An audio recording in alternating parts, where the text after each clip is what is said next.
Hiya, welcome back. So today I've come to one of the driest and warmest places in the UK, and it also boasts the world's largest pleasure pier in the world. Today I've come to a very warm and sultry Southend.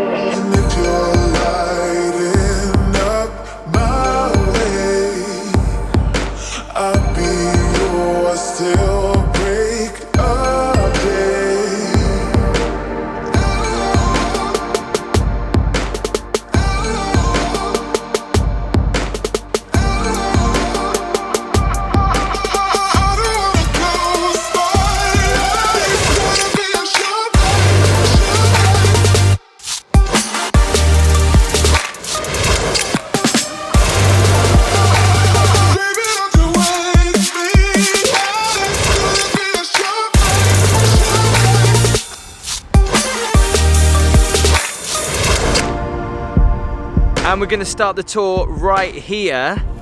So you can see in the distance there, Southend Pier. Southend is in that direction.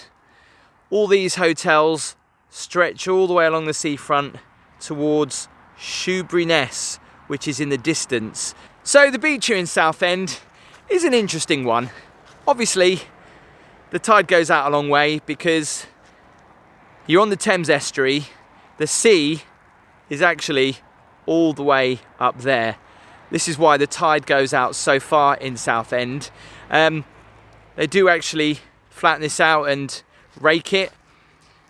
Like I say, there isn't too much of a beach, and we'll come to some of the couple of beaches, I would say, that are half decent, which I think the council have imported the sand. But up here, it looks more like you know, when you're on a building site or something, that kind of sand that's very gravelly. And yeah, I know it's a beach at the end of the day, and if you come out for the day, you'll probably appreciate it. So really glad that they put a Premier in there against what used to be an awful office building that was just left dilapidated for a long time. They've finally knocked it down and replaced it with a car park. And this is one of the main car parks in Southend, just on the seafront here. First building I want to show you has got some amazing history, and you can just see it there. So this is Southend Casino, and it used to be home to one of the largest fairgrounds in southern England. In 1893, local father and son Allard and Bernard Wilshire, they bought 4 acres of land in an effort to create a marine park and gardens. And the building we know today, still characterised in its Edwardian architecture with its dome, was originally built back in 1901.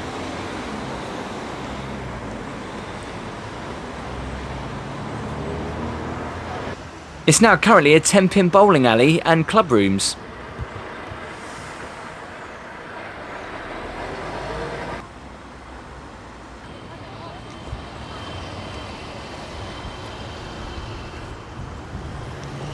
So this area is known as City Beach, and there's some water fountains there that the kids enjoy.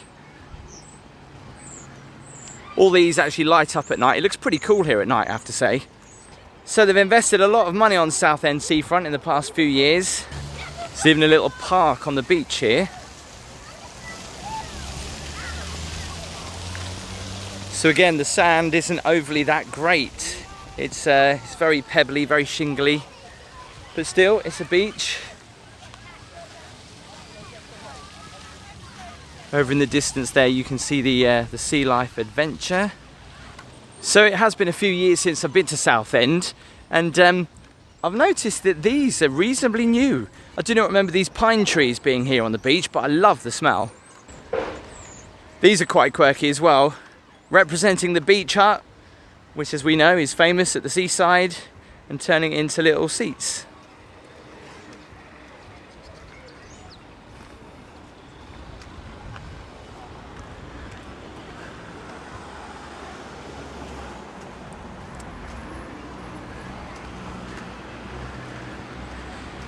So just like Great Yarmouth, Southend is littered with the amusements, a lot of them named after Las Vegas casinos. and having the big facades. And there's loads of these little bistros that you can go and get a coffee and a tea and a drink whilst you're here on the seafront. Now I've come down pretty early in the morning because I know it's going to be really busy today, because the day of me filming, I know that it's I think going to be the hottest day of the year. We've said that a lot this year, haven't we? This particular arcade, Electric Avenue, looks so good at night. And this area here is known as the UK's #1 free admission theme park. Right here on the seafront, it's Adventure Island. So let's have a walkthrough of Adventure Island on this sunny morning. This is a great theme park on the beach, it really is. Starting off here at the mini golf, adventure golf as they call it.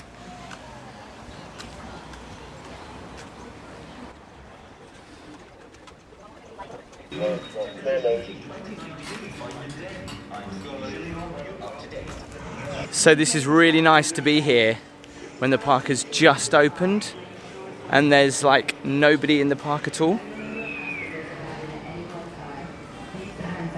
At the entrance and use contactless payments. I'm loving serving customers. When I came in, I was given one of these instructions how to stay safe.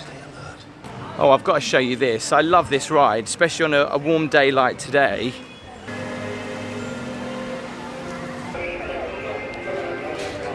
See, for me, when you come to a good theme park, it's the atmosphere, isn't it?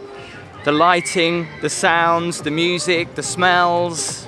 They've got their own little radio station, road show there, ready for live entertainment. Isn't that great? Candy Cottage. Definitely one of the best roller coasters on the park.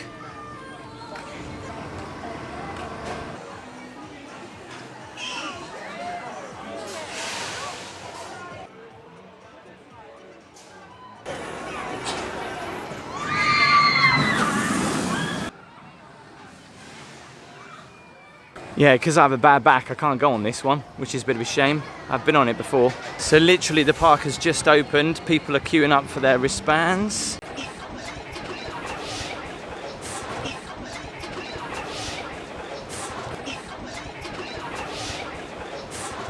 What's great is this has an inside area as well for the kids to come and play in.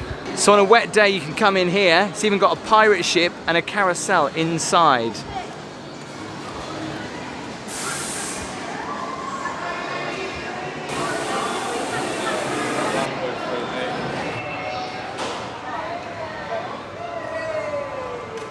It's so nice to see no queues. Obviously there are queues, people are queuing to get into the park right now, so I feel very lucky that I got in here early. It's probably because I'm not buying any wristbands or tokens. There's a couple of mini coasters here which are quite good for the kids as well, especially if they want to work their way up to a bigger coaster. Start them on these.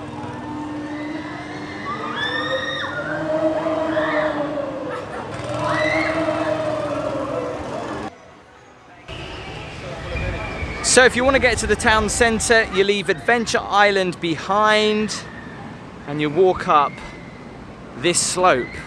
You can either walk up that way or up here. We'll go this way.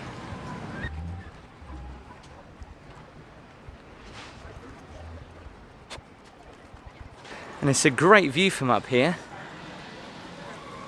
And some of the best views as well are the Park Inn on the seafront.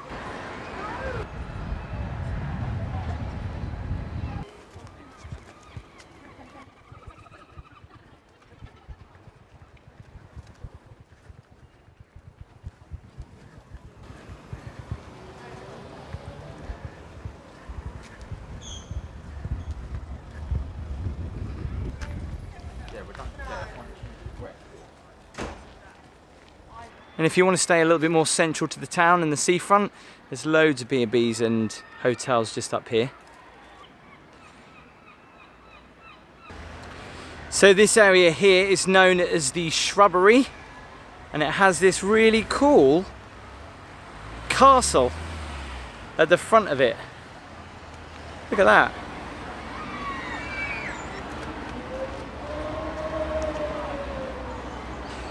Now what I like walking around here is that I can just imagine being somewhere abroad with all the palm trees. It's really nice, although the grass could do with a cut. Shame about that little waterfall over there that's it is running, I think. All these cheese plants as well. And these wouldn't look out of place in Spain. In fact, just up there, there's some aloe vera plants, which you don't see growing very often in the UK. Landscaping's really nice down here. And we're coming up to one of my favourite parts of the beach. It's always really busy. It's very popular with families. And they've imported the sand here to make a beautiful beach and a nice lagoon.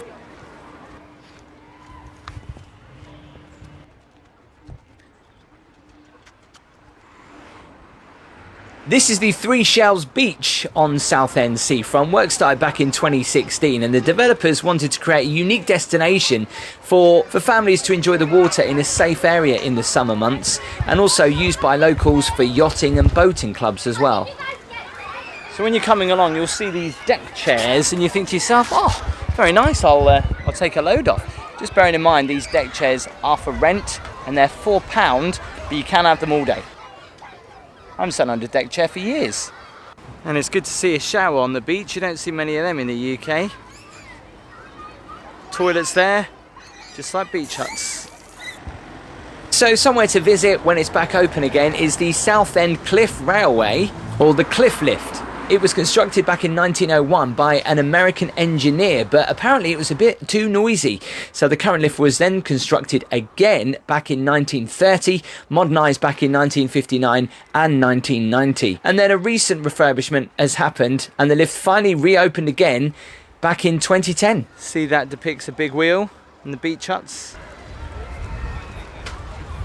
How cool is that?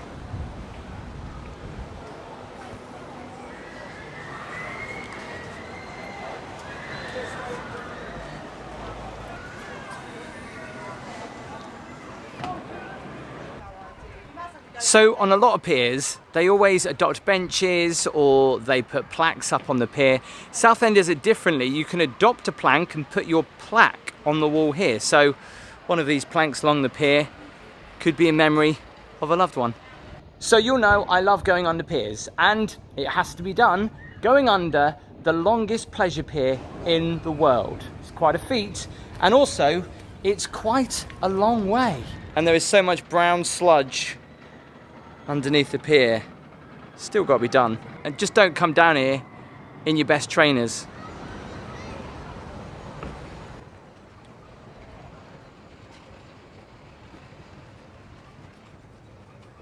So the walk is around about 20 to 25 minutes to the end of the pier, and obviously the same back. So, you know, I would leave a good hour if you want to come and do this. Now, it would be wrong for me to go and take the train. I can buy a ticket which will cost £5, which means I can walk all the way to the end of the pier and get the train back. Or, for just £2, I can walk all the way to the end of the pier and then come back. At least I'll get my steps in for the day. Little area here to get a drink. On a day like today, where the temperature is 36 degrees, it's probably a good idea.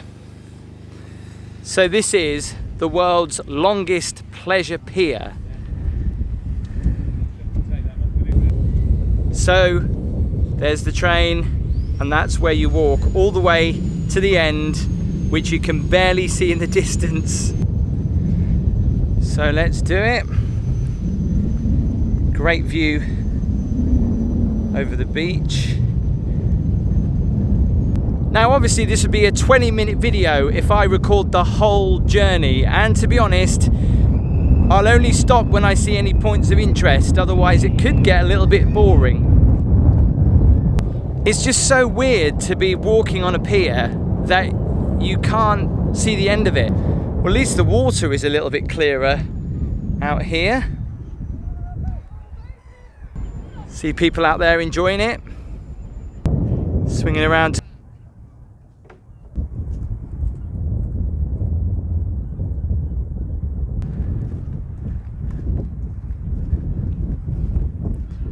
Little place to sit down if you get tired. And I guess it's reassuring to know you get these little points on the pier. It tells you how far out you are. 1/3 of a mile already. And there's the train.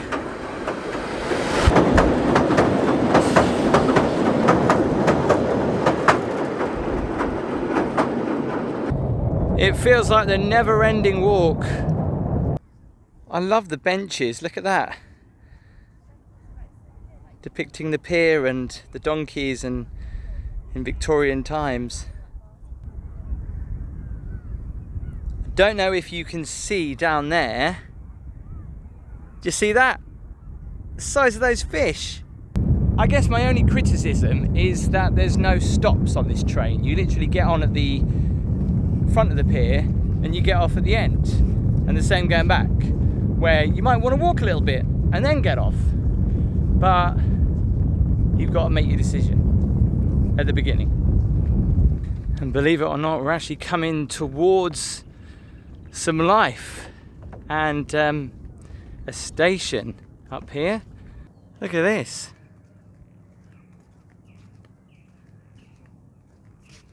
It's so quiet up here. So the first thing you come up to, fish and chips, somewhere to get a drink, a few more places to sit down as well. Look at these.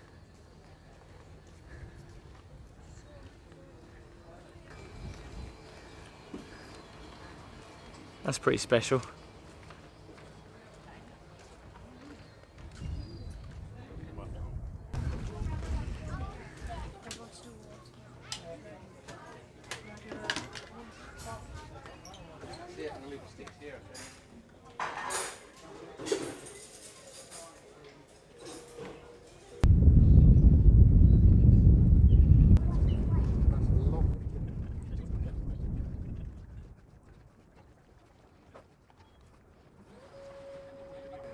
So when you get to this point, you can congratulate yourself that you've walked almost 1¼ miles to get to the end of Southend Pier.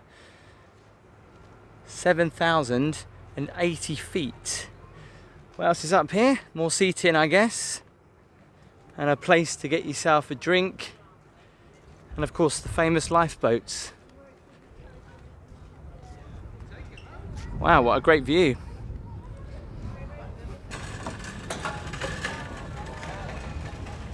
So looking across, you can see Shoeburyness in the distance, Southend.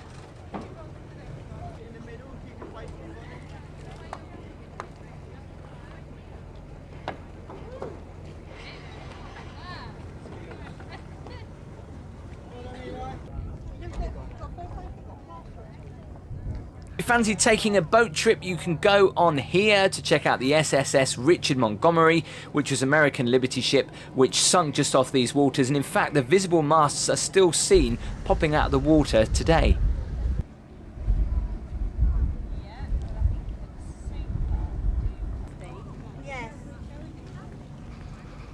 And just quickly have a look up here. It's free to go up.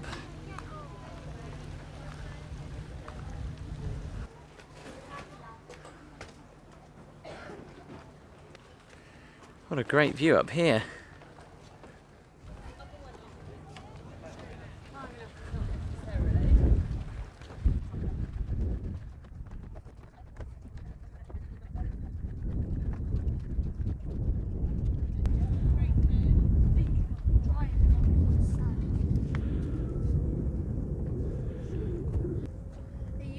You know, like in France, they've got that bridge and it says a bunch of locks on it.